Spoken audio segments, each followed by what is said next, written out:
Hello everyone and welcome to my channel. If you are new here, welcome in, and if you're a returner, welcome back. I'm going to share with you that beautiful pound cake. This is my mother's recipe. I cannot wait to share it with y'all. These are the ingredients that I'm going to be using. I like to call this $1,000,000 pound cake because it is worth all of that to me when it comes to every memory for church functions, family picnics, family reunions, get-togethers. This is the pound cake that you would see on that table, Easter time to Christmas time. So we have all of our ingredients all laid out. Now, to have a successful pound cake, there's definitely a few tips that you need to follow, some few things that you need to follow. I'm going to share those with you. The first thing is when you are measuring out your flour, you scoop it into your measuring cup, or either you want to fluff it. Fluff up your flour and then scoop it into your measuring cup. You also want to level it off, just like you see me do there. Just go ahead and level it off and then put it into your bowl, because we're going to have one bowl that's going to be for our dry ingredients and one bowl that we're going to have for our wet ingredients. So again, with your flour, you want to fluff it up and then spoon your flour into your measuring cup. And the reason why it's important to do this is to make sure that you have the proper amount of flour into your measuring cup. Total, we're going to be using 3 cups of flour. I'm using unbleached all-purpose flour. You can also use regular all-purpose flour, but you want to make sure that you do that so you don't have too much flour that gets compacted into your measuring cup. Next, we're going to put in some regular table salt, and I'm going to put in a half a teaspoon of regular table salt. Now, in the description box below, underneath the title of the vlog, I will have a list of all the ingredients you need to make this wonderful $1,000,000 pound cake. But what I'm going to share with you and show you is how to take those ingredients and put them together successfully to get the best pound cake. Next, we're going to put in some baking soda. Now, this is Southern pound cake, so we're going to be using some liquid as well as some leveling. Our leveling ingredient is our baking soda, and that was a half a teaspoon of baking soda. I'm going to use my whisk and whisk the dry ingredients together. And if you don't have a whisk, you can also use a fork. And again, for my dry ingredients in my bowl, I have 3 cups of unbleached all-purpose flour that we spooned into our measuring cup. I have a half a teaspoon of baking soda and a half a teaspoon of salt. Now, for our eggs, we're going to be using 6 large eggs, and our eggs at room temperature, because room temperature eggs are going to blend so much better into our batter for our cake. And with the eggs, I like to always crack the eggs and put them in a separate bowl than what I'm going to be mixing them in initially, because if we happen to get a little bit of eggshell in there, we don't want to try to chase that around with the other ingredients. And just in case we get an egg that looks questionable, we could just dump that one out and it's not part of the other ingredients. And so always put your eggs in like a separate bowl. For our butter, I'm using unsalted butter that's at room temperature. It's very important that your butter be at room temperature and squishy. Now, I know squishy is not a technical term, but when I say squishy, I think most people know what I'm talking about. And you want to make sure that the butter is nice and soft and squishy all the way down to the center of the butter stick. So it's important to have that nice soft butter. We're using 2 sticks of unsalted butter, and now 2 sticks of unsalted butter is the equivalent of 1 cup of butter. Now, in addition to the 2 sticks of soft butter, we're also going to be using a half a cup of butter flavored shortening, and that's a half a cup of butter flavored shortening. Now, what that butter flavored shortening is going to do, it's going to give your cake a nice tender texture. And so that butter flavored shortening is going to give a nice tender texture. Next, I put in my sugar, and that was 2½ cups of regular granulated sugar. So I get my mixer going, and so when my mixer is going, you're going to be looking for a couple of things. The first thing that you're going to be looking when you have your butter, the shortening, and the sugar are mixing together, you want to make sure it's going to be nice, light, and fluffy. And so you're going to mix your butter and whip it till it's nice, light, and fluffy. It's going to end up looking like this, and it's going to be a beautiful pale yellow color. Nice and fluffy, pale yellow. The sugars have slowly started to dissolve a little bit with the butter and the shortening, and it's looking good. And then you want to, if you're using a stand mixer like I'm using, you want to stop your stand mixer and go ahead and scrape down the sides. But you see how it's nice and fluffy? That's what you're looking for. So those are the two things that you want to be looking for, the fluffiness and the pale yellow color. And you achieve that by whipping that butter and the shortening and the sugar together. And that butter needed to be at nice room temperature, or else you would end up with chunks of butter and everything wouldn't whip together. So make sure that butter's at that room temperature. Next, we're going to put in our eggs. So I get my mixer going slowly, and I want to drop in my eggs one at a time. And you're going to mix each egg just until that yolk breaks and it starts to blend in. No longer than that. So maybe with each one, say about maybe 20 seconds, 30 seconds. So as soon as you put in the eggs, and you want to put your egg in one at a time, you drop your egg in. As soon as that yolk breaks in the blade, and then it just mixes in for just maybe 10, 15 more seconds, so a total of maybe 30 seconds. That's what you want to do. You don't want to mix too long after each egg addition, because we're not trying to make our eggs super fluffy. We don't want to do that, because then what'll happen is you're going to get a super big rise from your cake, and then it'll also fall on you. So to prevent that from happening, you want to put your eggs in one at a time and just mix until that yolk breaks and the white has started to blend in to that butter mixture. And then you also want to stop your mixer bowl. You want to stop your mixer and go ahead and scrape down the sides at least once, because you want to make sure that we're capturing all the ingredients together. So again, when you put your eggs in, put them in one at a time. As the blade goes, as soon as it breaks the yolk, just let it go maybe about another 10 or 15 seconds, and then add your next egg in. And so you're just going to blend just until that egg gets incorporated to the ingredients. Now when you've done that, this is what it's going to look like, just like this. Next, we're going to put in our dry ingredients, and we're going to alternate our dry ingredients with our wet ingredients. We're going to start with our dry ingredients, and we're going to end with our dry ingredients. So I'm starting first, and I went on and I put in a third of the dry ingredients. Now I'm going to put in half of our wet ingredients. Our wet ingredients is our buttermilk, and so we're using buttermilk. Now if you don't have any buttermilk on hand, in the description box below, I will put my recipe for a quick and easy homemade buttermilk that you just need 2 ingredients for. Next, after I put in half of the buttermilk, I'm going to put in the second third of my dry ingredients. So we start off with our dry ingredients, and that was the first third of our dry ingredients. Then I put in half the buttermilk. I put in a second third of the dry ingredients. Now I'm putting in the last of the buttermilk, and this is the second half of my buttermilk. Our buttermilk total, we're using 1 cup of buttermilk.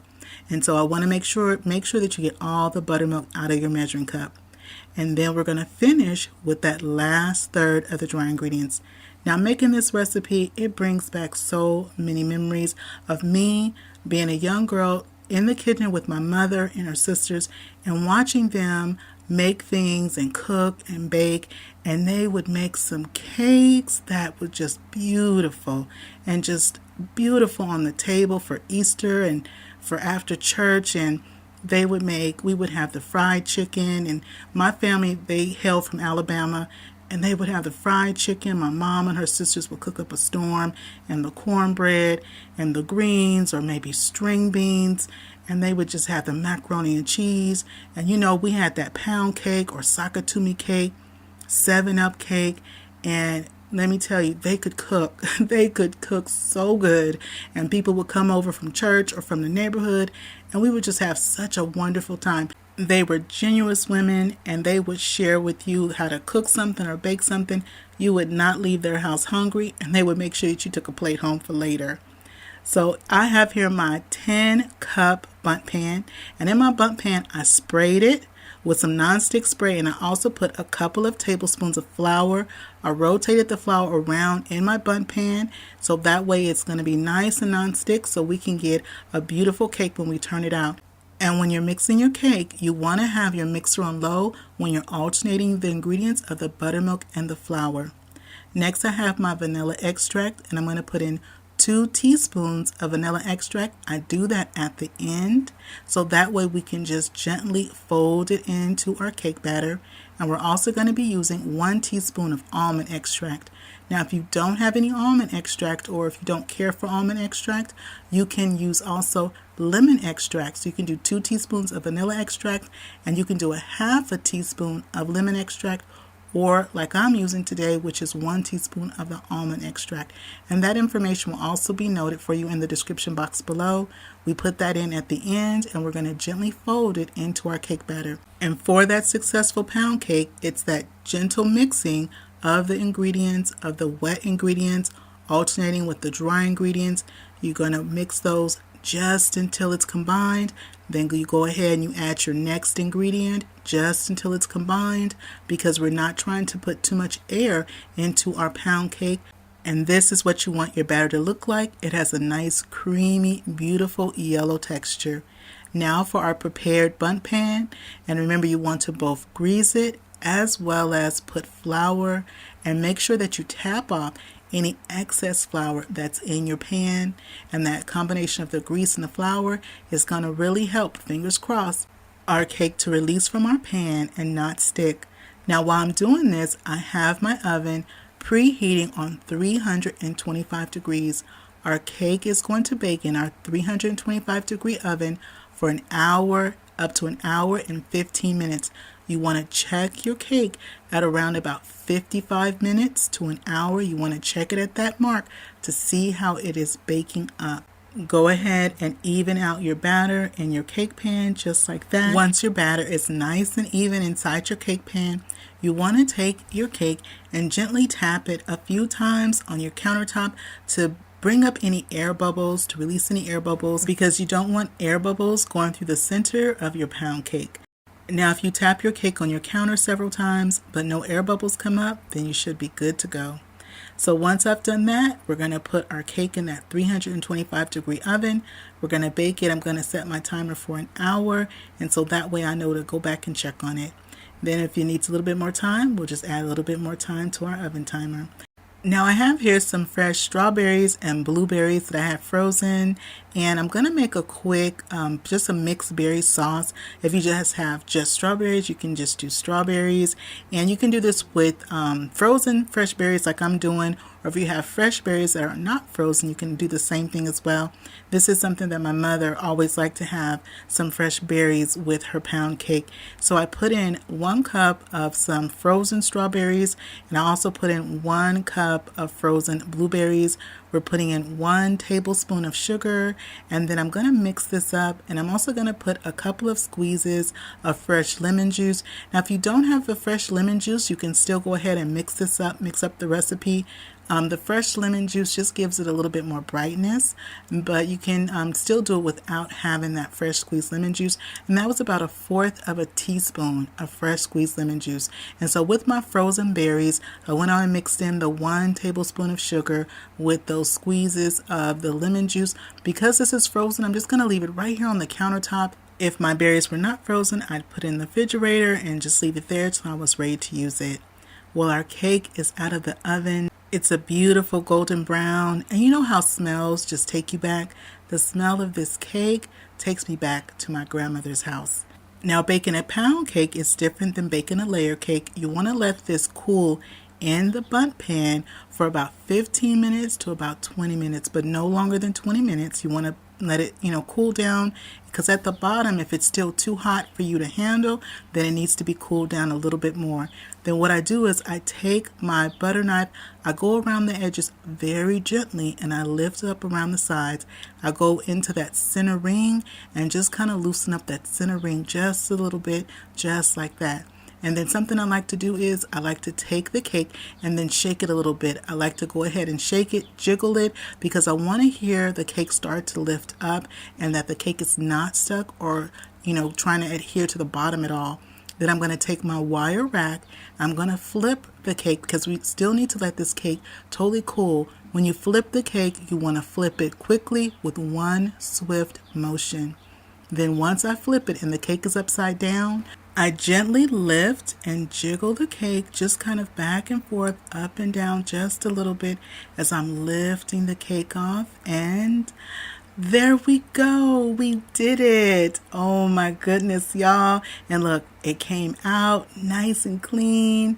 Oh my goodness, it looks so good and it smells so good. You can smell that butter and the vanilla. And to go with our cake, I'm making some homemade fresh whipped cream. And for my fresh whipped cream, I'm using 3 cups of heavy whipping cream and 1 cup of powdered sugar. Now in the description box below, I'll put the link to my vlog where I make homemade fresh whipped cream, all the pro tips and the ins and outs so yours can come out perfectly. Our berry sauce is ready to go. They have released their natural juices. They're looking so good and so bright and fresh. It's going to be a perfect accompaniment to our pound cake. I'm going to go ahead, slice this up the first piece. I'm going to serve y'all some because we always serve our guests first. And y'all are guests in my kitchen, so I'm going to go ahead and slice this. And this is great because the whipped cream makes plenty to accompany the cake, and then with the berry sauce you can always double that recipe for the berry sauce. Well, this is our pound cake. It is looking so good, and you know we're going to go ahead and adorn our cake with some of that fresh whipped cream. We're going to put some right there, and then also some fresh berries. We're going to put some fresh berries. Something else that goes great with this pound cake is some nice fresh sliced peaches. And you can use fresh peaches or frozen peaches, and you would want to use 2 cups of your peaches and then 1 tablespoon of granulated sugar and then a couple of squeezes of lemon juice. Go ahead and mix that around and let them release their juice, and then you can have some wonderful fresh peaches to go with your pound cake. Well, I've got our piece all ready to go.